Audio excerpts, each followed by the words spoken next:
नमस्कार दोस्तों, आप सभी का स्वागत है हमारे इस नए यूट्यूब चैनल के ऊपर।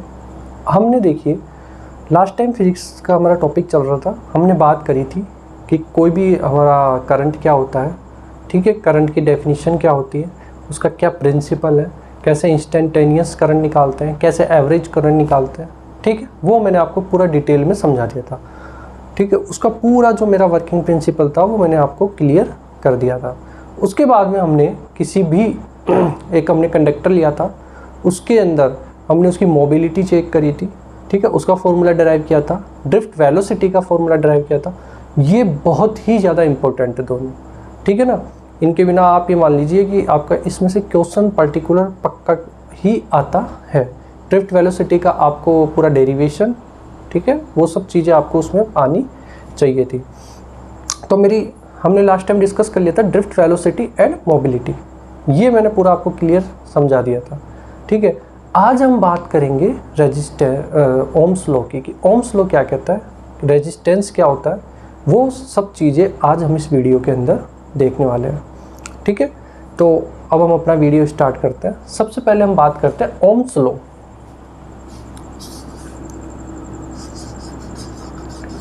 ओम्स, देखिए दोस्तों, ओम्स लॉ क्या है आपको पता ही होगा। ओम्स लॉ क्या चीज़ है, आपने 10th में भी पढ़ा होगा, 9th में भी आता ही है। अब हम इसको थोड़ा सा यहाँ पर डिटेल में पढ़ेंगे, ठीक है। ओम्स लॉ क्या कहता है कि अगर कोई एक कंडक्टिंग वायर है, देखो हम यहाँ बात करेंगे सारी कंडक्टर्स की, ये पूरा चैप्टर हमारा कंडक्टर्स के ऊपर ही चलेगा, ठीक है। पहली चीज़ तो आप लोगों को ये ध्यान रखना है। दूसरा कि जो कंडक्टिंग वायर है उसके अंदर अगर हम कुछ करंट फ्लो करवाते हैं तो हम देखते हैं कि वो करंट फ्लो तो होता है, तो इलेक्ट्रॉन्स का फ्लो होगा। वो हमने लास्ट टाइम देख ही लिया था कि करंट क्या चीज़ है, इलेक्ट्रॉन्स का फ्लो हुआ था अब in opposite direction of applied electrical field, ठीक है। तो जब हम देख रहे हैं कि रेजिस्टेंस का नाम ही यही है कि मतलब अगर आपने कोई कंडक्टर है, मान लीजिए ये कोई कंडक्टर है, ये कंडक्टिंग वायर है, ठीक है, आपका इसको मैं बात कर रहा हूँ, कंडक्टिंग वायर है जिसकी लेंथ है आपकी L। यहाँ तक किसी को कोई दिक्कत नहीं है। मैंने इस पर वोल्टेज V अप्लाइड किया, ठीक है। कंडक्टिंग वायर थी जिसकी लेंथ थी मेरी L, है ना। मैंने इस पर वोल्टेज अप्लाई किया। तो मेरा ओम्स लॉ क्या कहता है कि अगर किसी भी कंडक्टर मटेरियल पे या कंडक्टिंग वायर के ऊपर अगर आप करंट फ्लो करवाते हो तो जो वोल्टेज जो प्रोड्यूस होता है वो आपका डायरेक्टली प्रोपोर्शनल टू होता है I के। देखो एक बहुत ही सीधी सी बात है कि जैसे जैसे आपका I बढ़ेगा, मतलब आपने करंट फ्लो जैसे जैसे आपने अपना वोल्टेज बढ़ाया, उसमें देखिए आप, मैं इमेजिन कीजिए कि आपने जब अगर वोल्टेज आप बढ़ाते जा रहे थे तो वहाँ इलेक्ट्रॉन्स का मूवमेंट भी ज़्यादा हो रहा था, मतलब आपका I सीधा सीधा बढ़ रहा था। सीधी बात हो गई ना कि जितने ज़्यादा फिर इलेक्ट्रॉन्स मूवमेंट करेंगे, ज़्यादा से ज़्यादा इलेक्ट्रॉन्स अगर मूवमेंट करेंगे तो आपका I क्या होगा, इंक्रीज होगा। तो सीधी बात है। तो बस उस चीज़ को ओम्स ने कहा कि आपका L लेंथ का कोई वायर है, अगर आपने उस पर वोल्टेज अप्लाई किया तो जो करंट प्रोड्यूस होगा वो आपका डायरेक्टली प्रोपोर्शनल टू होगा I के। तो मतलब voltage is directly proportional to I, ठीक है। यहाँ तक किसी को कोई दिक्कत आई थिंक होनी नहीं चाहिए। तो आपका V जो है डायरेक्टली प्रोपोर्शनल हो गया I के। अब इसको देखो, इस चीज़ को हम आसानी से समझ सकते हैं। हमारा, आप थोड़ा सा पीछे जाओ, थोड़ा सा रिमाइंड करो, जो पीछे का आपने वीडियो बनाया था उसमें मैंने कल बात करी थी कि कोई भी एक कंडक्टिंग मटेरियल है, अगर उसमें हमने वहाँ नीचे एक वोल्टेज लगाया था, बैटरी लगाई थी जिसका कुछ वोल्टेज था, जैसे जैसे अगर आपका वोल्टेज इंक्रीज होगा वैसे वैसे वहाँ पर क्या है कि फ्लो ऑफ इलेक्ट्रॉन्स बढ़ेंगे। फ्लो ऑफ इलेक्ट्रॉन्स बढ़ेंगे मतलब आपका I भी बढ़ेगा, मतलब आपका करंट की जो फ्लो है वो भी ज़्यादा होगा। तो वही चीज़ हमारे ओम्स ने कह दी कि ओम्स ने क्या कहा कि कोई कंडक्टिंग मटेरियल है या कंडक्टिंग वायर है जिसकी लेंथ L है, ठीक है। तो मेरा जो V है, जो वोल्टेज है, वो हमेशा डायरेक्टली प्रोपोर्शनल टू होगा I के। मतलब जैसे जैसे मेरा अगर I इंक्रीज होगा, ठीक है, अगर मेरा I इंक्रीज होता है, सॉरी V मेरा इंक्रीज होता है तो मेरा I भी इंक्रीज होगा। अगर मेरा V कम हो जाएगा तो मेरा I भी कम हो जाएगा। ये बात समझने में किसी को आई थिंक दिक्कत नहीं आनी चाहिए। तो अगर मैं देखिए V is proportional to I, तो V बराबर मैं IR कर सकता हूँ। ठीक है, देखो यही हमारा ओम्स लॉ कहता है। अब हमारा R यहाँ पर क्या हो गया, रेजिस्टेंस हो गया, यही R मेरा रेजिस्टेंस हो जाएगा। तो ये बात समझने में किसी को दिक्कत नहीं आनी चाहिए आई थिंक, कि हमारा V जो है वो डायरेक्टली प्रोपोर्शनल टू I होगा। ठीक है, तो V बराबर मेरा IR हो जाएगा। ठीक है, और R जो है वो मेरा रेजिस्टेंस हो जाएगा, मतलब कि इस वायर का जो रेजिस्टेंस होगा। अब देखो एक चीज़ और इसमें ध्यान देने वाली बात थी, क्या आपने ध्यान दिया कि नहीं दिया इस चीज़ के ऊपर, कि मेरा V जो है, देखो R मेरा ना V पे डिपेंड करता है ना मेरा I पे डिपेंड करता है, ये आप हमेशा ध्यान रखना। R को कोई मतलब नहीं है V से I से आप वोल्टेज बढ़ा रहे हो, आपका करंट बढ़ रहा है, उससे R को कोई मतलब नहीं है। R आपका फिक्स होता है, हर एक वायर के लिए, हर एक मेटल के लिए अपना R फिक्स होगा। जैसे अगर हम कॉपर वायर लेंगे तो उसका अलग एक रेजिस्टेंस होगा, निकोल वायर लेंगे तो उसका अलग रेजिस्टेंस होगा। ठीक है, तो मतलब आप कहने का मतलब मेरा ये है कि आपका R जो है वो V और I पे डिपेंड ही नहीं करता। ठीक है, तो R आपका रेजिस्टेंस होता है और ये फिक्स होता है, हर वायर के लिए ये फिक्स है। ठीक है, इसकी वैल्यू आप कम ज़्यादा नहीं कर सकते, क्योंकि जो भी आप वायर यूज़ करेंगे, मान लो आपने कॉपर वायर यूज किया, आपने निकोल वायर यूज किया, या XYZ कोई सा भी वायर आपने यूज किया, तो वहाँ पर R आपका सेम रहेगा। ठीक है, जो वायर आपने ले लिया उसका R सेम रहेगा, उसका V और I से कोई भी लेना देना नहीं है। सिर्फ V और I के बीच में ये एक रिलेशन होता है कि अगर आपने वोल्टेज बढ़ाया तो आपका करंट भी बढ़ेगा, पर R का इन लोगों से कोई लेना देना नहीं है। तो इसका मतलब क्या हो गया, V/I आपका एक कांस्टेंट होगा हमेशा, जो कि R मैंने डिनोट कर दिया। R को ही हम रेजिस्टेंस ऑफ फायर बोलेंगे या इसको रेजिस्टेंस बोलेंगे। ठीक है, इसमें किसी को कोई दिक्कत नहीं होनी चाहिए।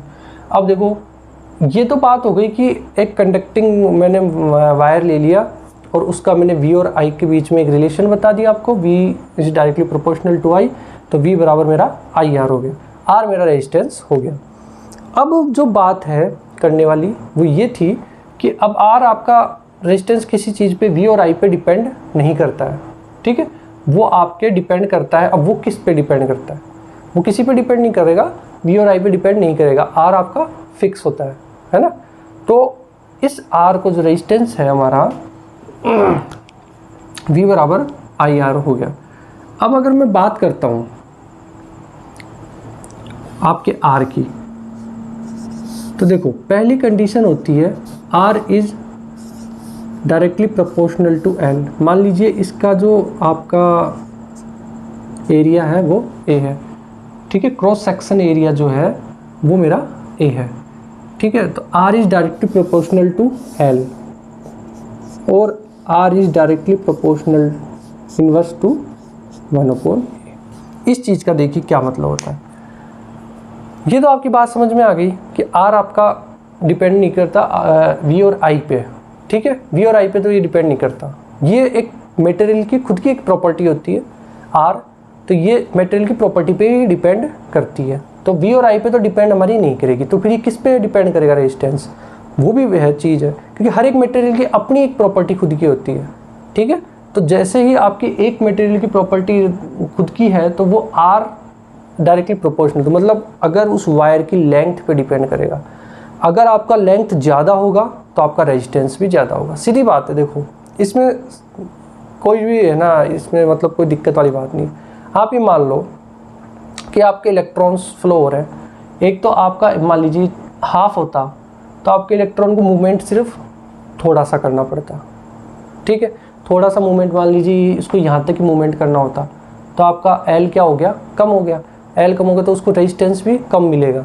ठीक है भाई, जितना ज़्यादा L होगा मतलब उसकी जितनी ज़्यादा लेंथ होगी किसी भी मटेरियल की या वायर की, तो आपका रेजिस्टेंस भी उतना ही ज़्यादा बढ़ता जाएगा। फॉर एक एग्जांपल आप देख लो कि पहले के ज़माने में जब अब आजकल मोबाइल कम्युनिकेशन होता है, इससे पहले हमारा क्या होता था, लाइन कम्युनिकेशन होता था। लाइन कम्युनिकेशन के अंदर क्या होता था कि मेरा यहाँ से और कहीं दूसरी जगह मेरे को बात करनी है, तो मैं क्या करता था, नंबर डायल करता था, तो वायर से मैं फ़ोन पे बात करता था। ठीक है, वो वायर होते थे और वायर से क्या होता था कि वो डिस्टेंस इतनी ज़्यादा लेंथ होती थी कि उसमें मेरी आवाज़ खर खर खर खर खर खर, अगर किसी ने टेलीफोन यूज किया होगा पुराने ज़माने में तो उसको ये होता था कि आवाज़ बहुत ही कम आ रही है, ठीक है, वॉल्यूम बहुत कम है और इसमें खर खर खर खर ज़्यादा आ रही है। तो वो जो होता है, जो वहाँ रेजिस्टेंस होता है वो बहुत ज़्यादा होता है। क्यों?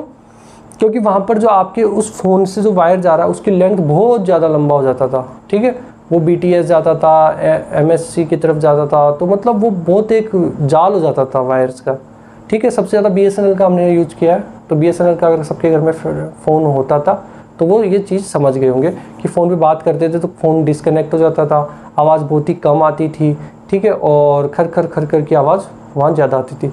तो वहाँ का जो रेजिस्टेंस होता है, जो हमारा लाइन कम्युनिकेशन रेजिस्टेंस होता है, उसको वहाँ पर हम रेजिस्टेंस ना बोल के इम्पीडेंस बोलते हैं। वो आपकी थोड़ी सी बाहर की बात हो गई कि जो वो वहाँ पर लाइन कम्युनिकेशन जो होता था उसमें इम्पीडेंस काम आता था, IMPEDENC, जिसको हम Z बोलते थे। यहाँ हम बात कर रहे हैं सिर्फ वायर की, तो वायर की बात करेंगे तो यहाँ हमारा सिर्फ और सिर्फ यहाँ लेंथ L की वजह से तो रेजिस्टेंस जो है डायरेक्टली प्रोपोर्शनल टू L हो जाएगा।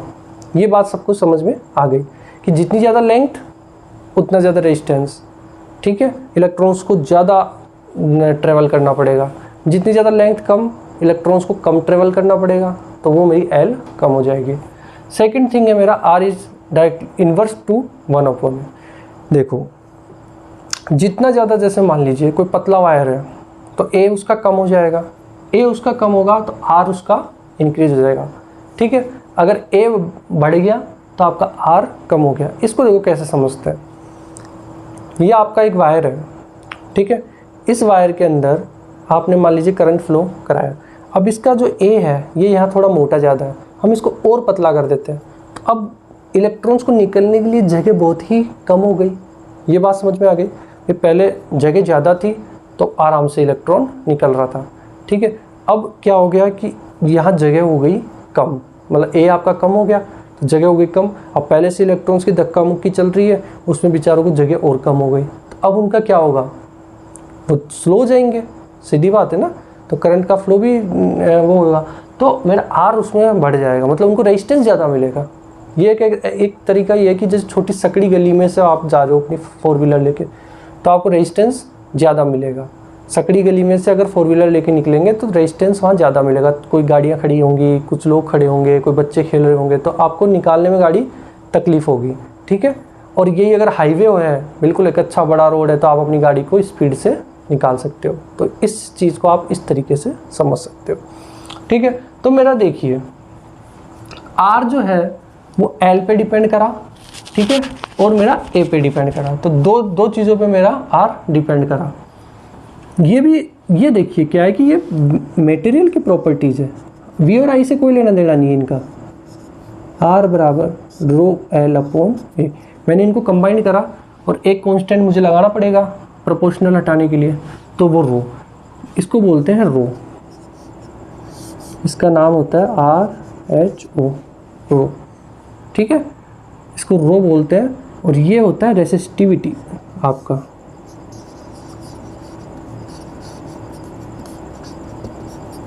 ये किसी भी मटेरियल की रेसिस्टिविटी होती है।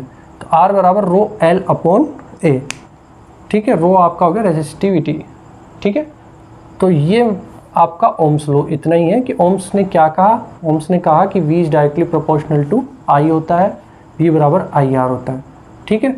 और I आपका डिपेंड R आपका डिपेंड V और I पे नहीं करता। ये एक मटेरियल की प्रॉपर्टी, तो मटेरियल की जो प्रॉपर्टी है वो मटेरियल की प्रॉपर्टी पे डिपेंड करेगी। तो मतलब R आपका L पे डिपेंड करता है, R आपका 1/A के डायरेक्टली इन्वर्स होता है। एक बढ़ा R कम हुआ, A कम हुआ R बढ़ गया। सिमिलरली L आपने बढ़ाया R बढ़ गया, L कम R कम। तो R बराबर इनको ये प्रोपोर्शनल हटाने के लिए R बराबर ρL/A, तो ये रो आपका हो गया रेसिस्टिविटी हो गया, ठीक है। तो ये R बराबर ρL/A, ये आपको ध्यान रखना है, रो आपका रेसिस्टिविटी होता है। अब मान लीजिए मैं L बराबर 1 मीटर और A बराबर 1 मीटर स्क्वायर ले लेता हूँ, तो यहाँ R क्या होगा, फिर R बराबर रो हो जाएगा सीधा सीधा, मतलब रेजिस्टेंस और रेसिस्टिविटी दोनों सेम हो जाएगी। अगर मैं लेंथ किसी भी कंडक्टर के वायर की लेंथ मैंने अगर ले ली 1 मीटर और एरिया ले लिया उसका 1 मीटर स्क्वायर, ठीक है, तो अगर 1 ले लेता हूँ तो मेरा R बराबर ही रो के बराबर हो जाएगा। सिमिलरली अगर मैं वोल्टेज यहाँ 1 ले लेता हूँ और I एम्पियर 1, मतलब एक वोल्टेज और 1 एम्पियर ले लेता हूँ, तो R भी मेरा क्या हो जाएगा 1।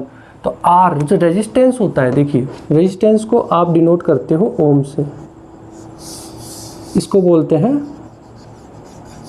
OHM, ओम। तो 1 ओम की डेफिनेशन क्या होगी, आपका 1 वोल्टेज और आपका 1 एम्पियर, यही आपका क्या हो जाएगा R बराबर 1 ओम। तो 1 ओम पता लग गया आपको, 1 ओम कितना होता है, अगर आपका वोल्टेज भी 1 है, 1 वोल्टेज है, ठीक है, 1 वोल्ट है, और I जो है आपका 1 एम्पियर है। अगर 1 वोल्ट और 1 एम्पियर दोनों होगा तो R बराबर 1 ओम हो जाएगा। इसमें किसी को कोई दिक्कत नहीं होनी चाहिए, ठीक है।